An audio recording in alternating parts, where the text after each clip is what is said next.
So today we're making onion bhajis using all those lovely ingredients. We're going to be using 3 onions and we're going to get chopping those straight away.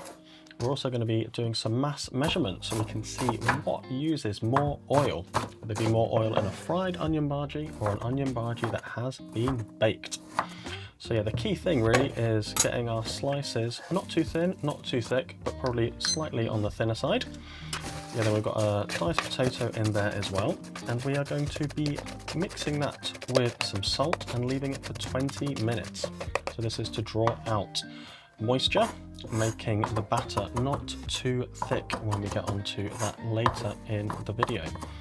Then some flavourings, we've got some chilli and some coriander. So lots of coriander going in there. Alright, so while we're waiting for the 20 minutes, we are going to be getting our mass measurements done. So we're going to find out how much oil we have at the start, then we'll see how much oil we have at the end, and then divide that by the number of bhajis that we have, and then we'll see how much oil is in each bhaji. Alright, so 20 minutes in, and we have got some slightly sweaty looking onions and potatoes. So don't worry, they're not sweaty, they have just had some water removed due to the power of osmosis. Okay, we're now adding some herbs and spices. So we've got a bit of garam masala going in, that is some chili powder, before was some garlic powder. And then there goes in the coriander. So you can use whatever you want. I think, yeah, I've chucked in some cumin seeds as well. But yeah, the full detail for the recipe will be in the description.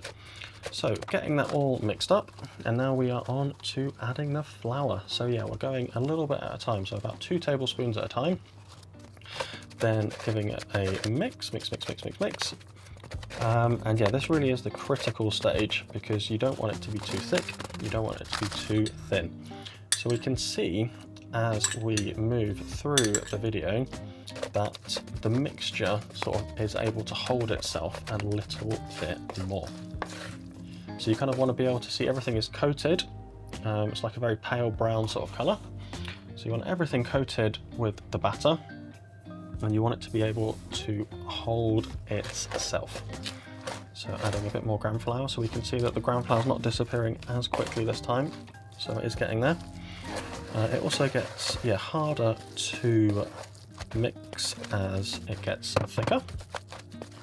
So this is very different to what you would get in an Indian restaurant. So Indian restaurants, it's almost like an onion cake, there's so much batter involved. But when you make it at home, it is so thin, so crispy, so good. So we can see I'm only adding a very small amount of water each time. Okay, so it is getting thicker and thicker and thicker now. And we are there. So as it pours in, you will be able to see just how well everything is sticking together. So you can see it is really holding its shape. So that's how you know when it is done. So not too tricky, but yeah, it is good to know how much batter to add. So now on to the experiment phase. So in our new mixing bowl, this is going to be the batch that is getting baked in the oven. So we are adding a bit of oil to that to give it something to crisp up the batter. Alright, so we have our oven dish. So the oven dish has just got a little bit of oil there just to keep it attached. Then a little squirt of oil. So then there's something to kind of cook the bottom of the bhaji. And yeah, we're just using tablespoons to make these nice small sized onion bhajis. So we're going to have about 6.5 / about 6 big ones, 1 small one, I think. They're going to go in the oven. There's our bonus little baby bhaji. So these are going to go in the oven at 200 degrees, and I think it'll be about 25 minutes in total. And then yeah, we just add a little squirt of oil on the top of that again as well. Okay, so now on to the deep fat frying. So this is the classic technique. So we've got our lovely well-used wok there. So I didn't use a thermometer to measure the temperature of the oil, but you are, if you have a thermometer, you're aiming for about the classic 180 degrees. If you don't have a thermometer, if you just put in a small bit of the mixture and it starts to fry, then you know it is hot enough. So you can, depending on the size of your wok, slash frying pan. You can do 3/4/5 at a time. Start off with 3. So yeah, so you want it to be nice and bubbling. You don't want it to be bubbling too much, but yeah, as we can see here, this is the perfect level of bubbling. And don't be scared to fry them for a very long time. So if it starts to brown too quickly, then lower the temperature of your hob. But you really want it to be going for about 5 minutes. So in a trial run, I didn't quite go for long enough and they did come out soggy. But it is really easy to tell. So when it comes to about the 5-minute mark, you can just lift it out using your slotted spoon and it should feel nice and crunchy. If it doesn't feel crunchy and crispy and it's still a little bit soggy, then yeah, you just need to fry it for a little bit longer. There's nothing else to it.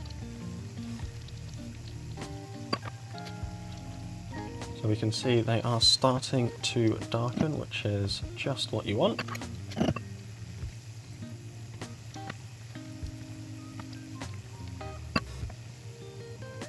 So you can see I'm just touching it there to make sure that it is crispy enough. And yeah, look at that. Perfect. And it's just amazing how well that butter holds everything together. So the tricky bit is now when you are frying the rest is not eating the 3 that you have made, but you're just going to have to do your best to not eat those. So the rest is now going to get fried. So yeah, this is a very quick and easy recipe to do. So it's a perfect snack for a Sunday morning whilst watching your favourite film.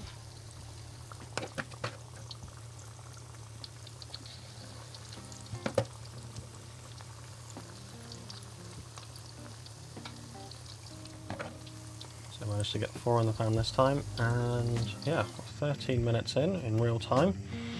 So yeah, it will take about the same amount of time to fry the frying batch compared to what's in the oven. But obviously the oven technique is a bit easier as you don't have to be loitering around the hob.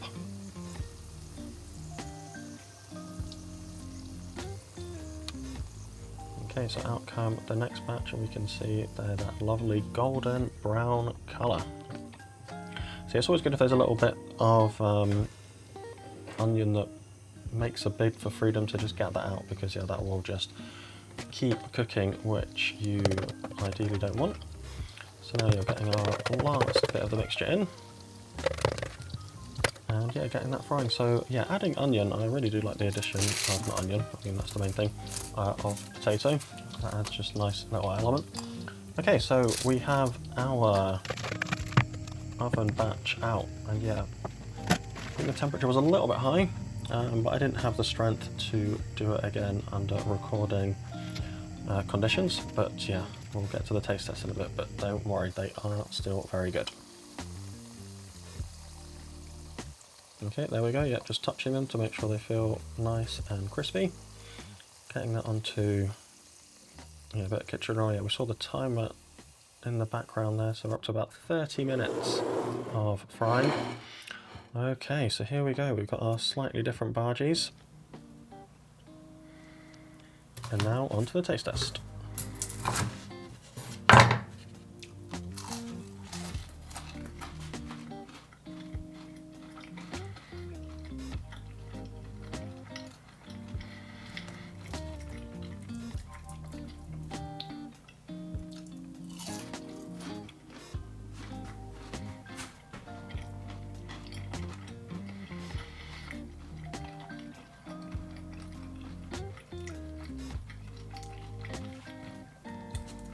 Not bad, but you know, obviously the traditional method is better. Alright, maths time. So how much oil have we used? What is the difference between the two? So we, made a total of 7 baked bhajis and a total of 12 fried bhajis. So the total oil used for the baked bhajis was 24, divide that by 7, so about 3.4 grams per bhaji. Not too shabby. Yeah, quite a lot lower than I was expecting, if I'm honest. Now on to the fried bhaji. So yeah, so they were deep fried, so we figured out the mass of the pan and oil at the start, then the mass of the pan and oil at the end. So yeah, we can see it has gone down. So how much has it gone down by?